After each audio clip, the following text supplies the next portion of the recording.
Welcome to Sweet Life Beat Life. We hope this video helps. You begin by confirming prerequisites: app version, adequate disk space, and an identifiable file name so you can find changes later. Open the project or create a new plan and immediately name it with a date or version tag so you avoid confusion. Once done, enable autosave and set it to 15 minutes. This reduces loss from crashes.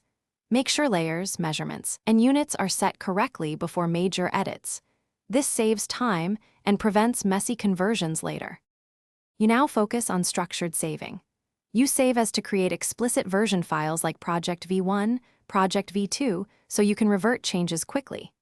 Export backups in the app's native format and also export a PNG for quick review and an SVG if you need editable vectors elsewhere.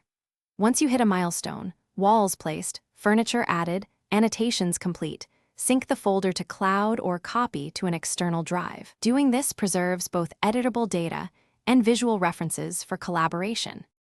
You finish by validating the plan, check dimensions, confirm layers and snapped objects align, and ensure annotations are readable. Then compress the project folder with exports into A. Zip and label it with the date and time for easy retrieval. If you encounter save errors, stop and investigate. Clear app cache, verify folder write permissions, and confirm enough disk or cloud quota. If issues persist, export to a secondary format and re-import into a fresh project, or try syncing with another cloud account. Thanks for watching. Consider subscribing if we helped you.